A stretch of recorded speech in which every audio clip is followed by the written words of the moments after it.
ole hei ral tlan chung changa puhriat a changte aron rong chuak ve a athuzia kingun takin kan ngai thla anga comments lama kan ngai dan kan soibok don nia tichuan barmat lang valim pusai lo wa thlawang aron hawa chu video po chu kan en ho don nia Burma unaw te hi unaw tak ni lovin farka zen anga lo treat thi atok review mai ti taka chuan adama emono wa thakal zelve kan ni ti hrema support ila Mizoram chu mizote ram ani miawa Mizoram pa ngai taka omve tur chuan mizo hote anga omve mai angai zone ha thlak tu po inti mizo ve du lo chu e ani mo ti ila mizo ti chen big to lo ila diktak chuan kan Burma unaw te hi Mizoram India rama anron in real bol na achia chauta ka wangin alorem chang nai vai bok nen Mizoram anron ral tan lo thei talova international political parlance sa phe chuan refugee po anlani phalo illegal immigrant dan lova ludru misual ron ludru ani ngal der to engma Mizoram right an nei vengot theilo phalsak ani lo hrim keinin andin mun harsat na te hriat thiam sakin kan thei tok pel hretin kan lo dong song ve em a khwal thrani ain khwal thoveng tak anga anlan chhauta ka ero kan thleng nuam ta big lo ani mai mi khwal khaw phar thoven in so of type chu kan mi khwal phei big lo ani mai khongai phu taka anron mi khwal ve anga yani ber chu wangin kan malak dan tu thaber le omze nei ber tura kan ngai chu tuna Manipur sarkar in NRC National Register of Citizen kumsang khazako songa pakhat besa nei an tumang hian Mizoram po kumsang khazako somsari bes talin NRC kalpuila India sarkar sponsorin state sarkar kaltlangin khotina NGO YMA YLA in kar khat chung poin kanin dap chuak thut thei rengang chuta illegal immigrant ni chunga kan la khongai ta fanani ile undeclared resident certificate URC ka siam sak ve ila andin mundik tak proper legal status hisapin nung ve se an porlo doin covering o in mun leile sumdon trading license ti ta po an team le zualang tin Mizo Christian Indian tribal kan lo ni ve luklak to siya Mizoram le chinram ri ningot lo India le Myanmar in rina international border triolui kama border fencing mu mal takhi hung vat bok ila mani compound hung fel thap chung po in kanin unaw chung khatlom viau tho himo takin ka injek tuilu tuk don mi khol chon a mi khol na chung te veng khwaram ji rang hisapin mi khol ve ke hi afu ber olet una chon kan ral tlan unaw ina pusai lo vale Mizoram cheng te thlawanga ron hauna hi kan en howanga atopa kan ngai dan kan soi ho le don nia Mizoram husita Mizoram le puwan lal sai la waron dem bak khau kha zakro Burma himo diktak chon kan za pui omasin Mizoram ai miril ru thale midika kan in ngai baka mani unaw po rem thailo kan ni hi mo Mizoram tu an in lung rual te kalom midang in lung rual tur hian in pha tiam na nil nei na an nei chu ni nil nei na kai hoi tu kan ya ka hoi tu ni na tan kan bang tia khang tiang nun nei wanga Mizoram in lung rual thaian ni an nei ang society po Burma hian kan nei ni alo mo chu wangin Mizoram ai kan ru a tha kan han ti vele chong chu mani in chuang po ti fel thailo kan ni karam kan tia chu wangin pusai lo ti soite Mizoram ni puite na an soira kan chung chang po thodik na kan ni atning akmerin an soilo wa chu ni mai kei po hian iu tur soi tur ka khechu kan zapui om nu tok zakro Mizoram ni pui ka ron dem bak su han soi do ni na Mizoram ron ra kan ma sa ni Burma ron ra kan ma sa ni Burma chu enge no Mizoram chu khovel democracy ram lien India sipai hi an hlau velo an dau pok mai ni an tur na sareng Mizoram tok na hi man lai an then thui kan hret pu yangai an ron ra kana vai sipai Mizoram mo an pasal te mit mo an pui te an pong sola an pui fanau te an soi sa an pui fanau te mit mo an pasal te an thata sang ka zakwa som buk par kum khan phai là mà anh đồn ra cả nó hết là cheese tê tạ tê mò chú ta chọn cheese tê chú là piang lâu à mai rồi chú cái làm tí điểm hal kha ram ang khiên à tang dung khiên lâu ổn đấy tổ chú ta chọn nên tí điểm mà anh ra cả nó phải làm mà tiền anh ra cả nó khang tiền report để tu tới cái tu nghe Burma Sarkar ne na ping chat tu ma report te tu ka tu nge mo chin zong ha thak te kan ni khabar ma ho zak ngol ne tur kan ni kha hun lai kha nin Mizoram ra cha nu kha ko ram sipai mo tu na kan dau mek so sipai he an ma na kol pu ya te tamu na ma te savam be man ko mun kho man da Burma tui kan tiếng hả ai lệ in po kan tiếng hả mà sẽ kan Mizoram u nào tiền mình ra trả kan ai lệ in tui po anh không khóc nhiều là vậy à Burma ram abuaya Mizoram akan ron ra kan về lệ thua Mizoram tui harsa ai lệ in po harsa mà sẽ với ninh khăn hiền ra kan chọc lây tui lây mang tour này lâu in tour này lâu anh lâu NGO lệ Mizoram Sarkar te heta te mo debur te an khona ya te an zaira chan champui nan te an tia debur khonna chang te thai to pin min champui min tuam hlom la ya Mizoram kadem pu sai la wa tu sei de kan han tia an tem phong jong kha zak lero pu sai la wa tu sei kha te ma ni ma khwa min ba ngani min mangai vanga ni buai na lin a chua lo na nei dan le du thil kal phung min hila kai ni Burma ho om sipai sarkar min opakan avek to khang hun lai khanin MNF kun lai khanin Burma sarkar ram te kan una ten vai sipai mo India sipai chi chila an dau lai khan ram lien tak khovel democracy ram lien tak sipai an dau lai khan Assam te sipai tam tak asim te la ni kha Mizoram ron lut kha le kha bu ka cher cheng teu a cher mi te khan chu mangin ke ni Burma sipai mi ong nei te sipai ho po kha ni la ka kan u naw ti po kan hum lo wa nam phat san tu te kha Burma mi kan ni khothen khata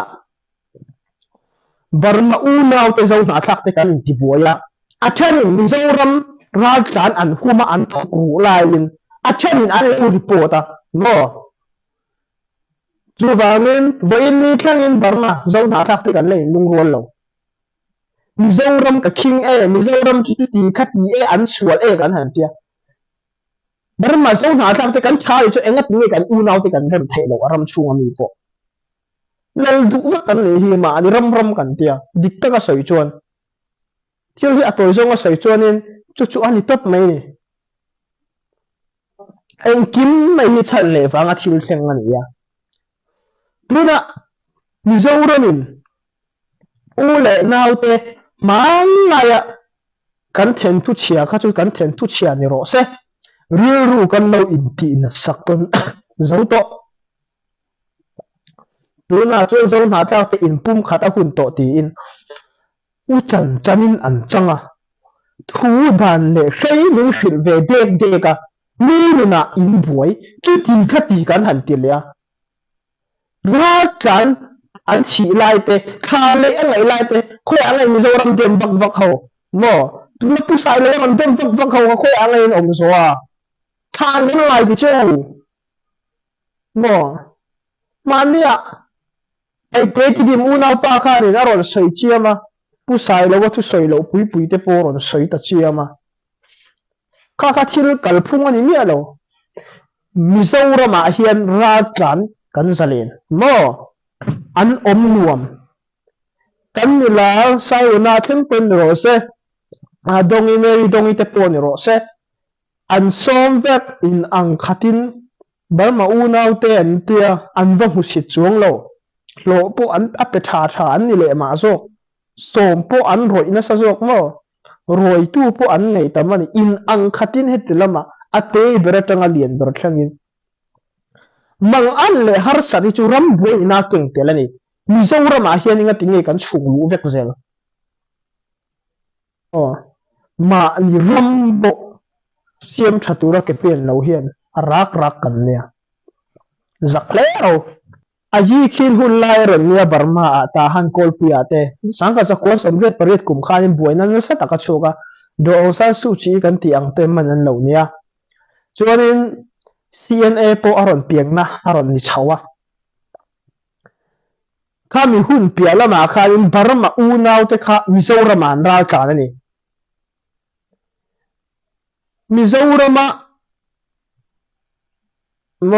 Mizoram sarkar na thok aming chu soi to lo mai la an fanu kum king lo kha pong sual tu kha tu nge Burma pa ni kum king lo no pang mai che lo pang a lo pong suala Mizoram mi pui thiek thu chia lung na to khan MNF online Burma kan lo ra ka na kan unaw te min hum lo min phasana ko si pai ne na min report a achen min hum achen min hum lo wa tu ne wang chuanin nuna thilan lon ti sual le a kum som hi chu mo MNF khan zalen na sual wang Mizoram mi pui kan kum som hi chu ra thai an tu re kho kang mang lo po om lo a kang na sa vai si pe mek chep mo zau na thang Burma mi ten Burma sarkar si pe la ka kan unaw te kan phasana kan report a mo sabon be ma te ni khonga mun kho ma an dan en kol thalo dem to ina po an dam lo pe en kol that an ni lo tuna Burma ro bo kan ra ki India sarkar la pi la kan hum huma Burma mi puran ra cha na ni dan lo angar lut an ni antia Mizoram mi pui YMA le hek tiang zong zong hian kan unaw te an ni Mizoram po an ramani chu ba min British na min chen dar ma khampat dung pui tanga tiyan kan non in zam phar zo fa te khovel mun khoma kan om lai Burma le in be kan om ma ram pakhata kan om lai ma ni tlang dung ma ni phai dunga ma ni ro kan in re lai chu ba min chu tiang din hun chu thlir renin India sarkar pui la ka min huma India sarkar pui aron ti do na MNF sarkar lai kha ania ani chon engen soi ti chon MNF sarkar thok tu ten samruk paruk kuma angkhanin inni kan ni le du ami an ti le ni chu bangin thile thau hian min humani Burma ra san te hi India sarkar pet engma dan lo angaron lut aram chung lut ni ma se engma min tingam chung lo kan tam si mo chunia vai hriat thiam na in mil nei na in ti hian ania tuna min jong non bloi se kol si pai Burma si pai la ka kan unaw te hi kan hum ngal velem mo kol si pai in India tanga ron ra cha no hi dan lo angin Burma ron luta ron ti le se ron report ron ra cha no ka ti le se kan hum ngam ngam kan unaw te mo in ron report lo chuanin nang mai po hi aji kan yu don chau mo kan khem don chau action kan la don chau ti se thile tha wen dun na tha phianin campaign nei kan ding ngam ngam Mizoram ron ra chan se chu ba min tun ma Mizoram ka dem pu sai le wa tu soi de kan pia dot vek Burma din hu shit re lo ra chan po heta salen takin in ang khatin kan om be theina zong hi Mizoram a hian chung lu vek tum lo tu Burma mi kan shual lu tu mo mani una po rem thei lo kan ni hi Mizoram phei chu kan han soi sel ve re thang langa number 4 te kan tia ram buai ma kan ta har kham pat mo kana zora ta li da bo chi ste falam ti dim halkha ton zanga te han soi la mi ho sa pu pu ren so number 4 an ni so an mi soi tu po ka cheu kai ma puin kan soi du zo ka chu number 4 chu khoi la po om Mizoram ma po om ma se Mizoram ma se number 4 factory mo number 4 chingna pion om lo a chingna chu khoi ane Burma ni chu wangin thu ni thil hiat in siam that kan ngai ni Burma hi in siam that hom tiang u in siam that ti kan ngai mà chú mình hiểu chú em tiếng nghe thu địch chú cần huột viêu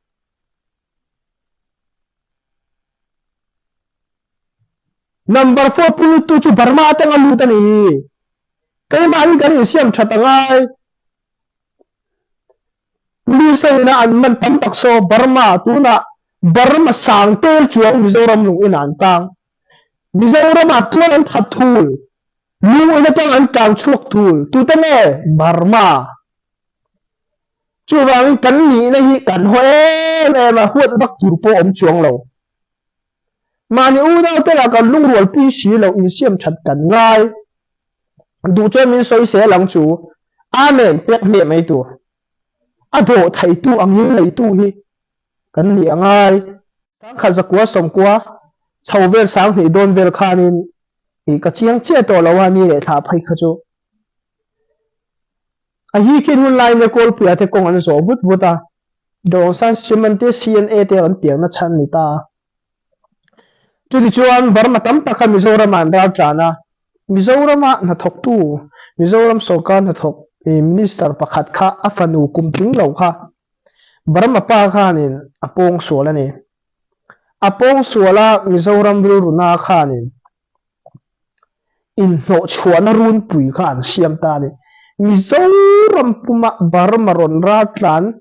zong kha Mizoram nu puyan no cha India si pai Mizoram police pon MOMA pon eng mati thayen nei lo mi pui thin rim khan kum som ni chung an lo tor na ne in no chuna run an ne ya chuti chuan Burma u naw tele in lei chin na a chet pha chuti chuan tun nu in ra tla na bo ro ram boya hian zo fa te in sui khom angai do ne tin a hune tin WMA Central WMA ten en pon Mizoram India Central laka min huma kan man dinga party krang te po tuna Mizoram na awang chuti thati rathai na tam te rathai churam boina king tel shim shimani Mizoram a hian na atam ni to ga kan tho thiama om lo zok le ti zok na lai hi zo na kanai du ne la tho tur ka khalo ti ho hi ani tho thiama om lo zok le ka ti zo kan vai po na tho du ran mu lom no mi zo to thiamu man lo na tho du ran mu lom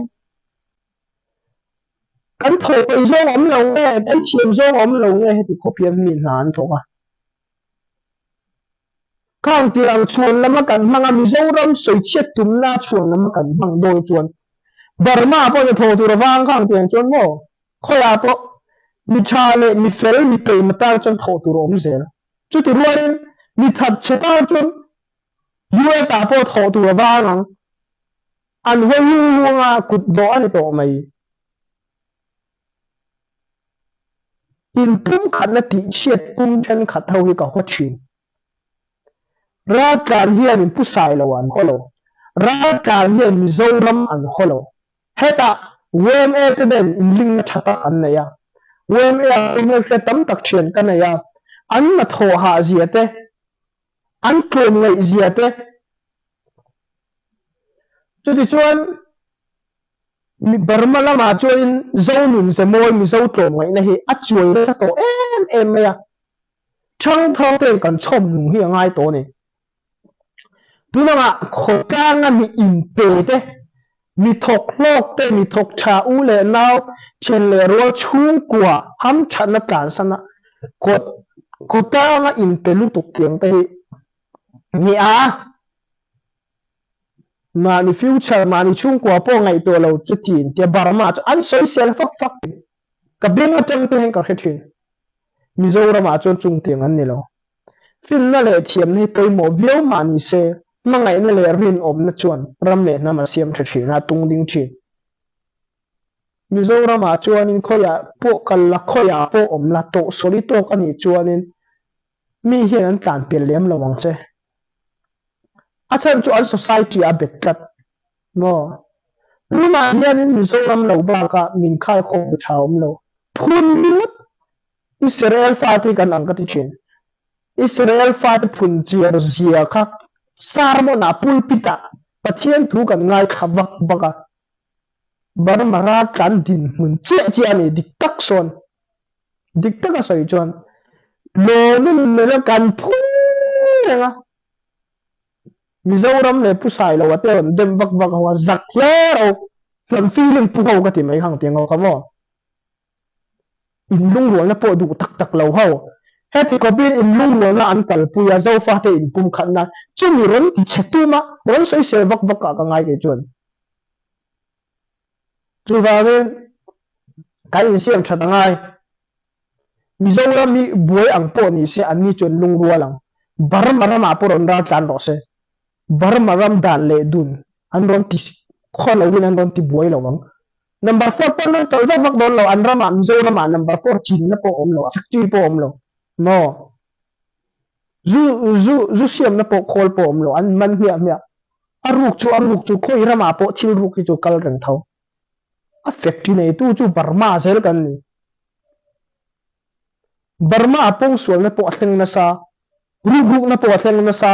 Mizoram ruk do ve nga om chu UMN duty mai an sei sakep zel Burma chu pule khola ya tu na bai da ngam om ruk luar na sat zia te hi social media ram boy wang hian kan in the vak lo mai Burma hi ange platform kim via wala ram chung platform kim via wa kan nga yam ni Mizoram la kan da tra na tul kan thata number 4 kan tol vak vaka no rambuai ma ai rambuai a hian number 4 lut na sa ni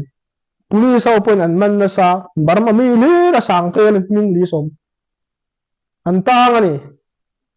in oi lo chen va zot ro bakal ro se Mizoram in thil ti sual an ni mai an chunga action kan la mai anga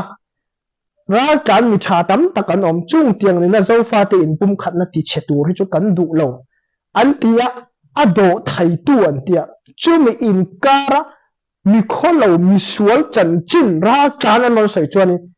ani mo tia lo an en pui ve mai tu kan vai min mer chu ti khati ma ni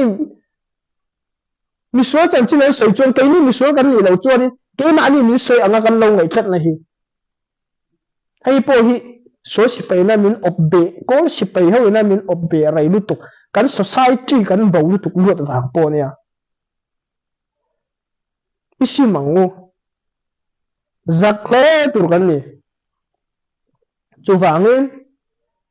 Mizoram ma hian kan ra ta na Mizoram that na hi engtika ma zo fa te khovela no re ni ngai to don lo kan tuk lo na sa ni chu wangin mani ram le nam ta na dingam chi ngam chu Mizoram ani kai ni Burma ram hi kan la do izep lutuk no chu wangi Mizoram hi chu ian soi sel lo tiangu in lung rol na an kalpui me ka ra tlan nem pon eng ma in hing ho na po om lo ra tlan po in tu lan tha po in number 4 an man po in an ngai de ma ati sol tu action la mai chu wangi Mizoram ka soi sel Mizoram chu ti khati ba ni ran ti ho ha eng te bak ngai nia no na wang te in tia e tho thiam in nei in tho thiam te kha no in thok pa em wangin ra har sat mang ani chu ram boi na keng tel ne ram nuam zalen na kan du ni chon he mi ram boi chu hi chu ngoi i chu theng u kan pasal tha te pen no ram mu ho nam zalen na sol tu ho pen nim na tak sa peng khang an cha na an phun chiam lo Mizoram chu ti khati an ti chiam chuang lo chu wangin kan phun chiaru tu adik lo hi chu Burma lam u naw te po hen kan in khap fok hi langa yang the claro kan history hi anila Burma ram hi chu wangin kan du ruput ang hi Mizoram hi pu ve ve se Mizoram hi an ma ni an lung wol lo nga India la ka po min report nga seven bo ma min khung chawang no wangin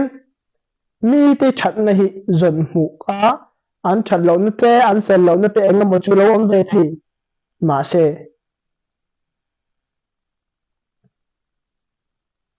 in lung rual na hi iti chalo ram khramang u chuanin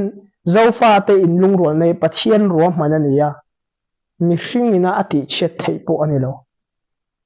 Mizoram hi ka fakko maya hei pa ni an kinga chuanin enton an ka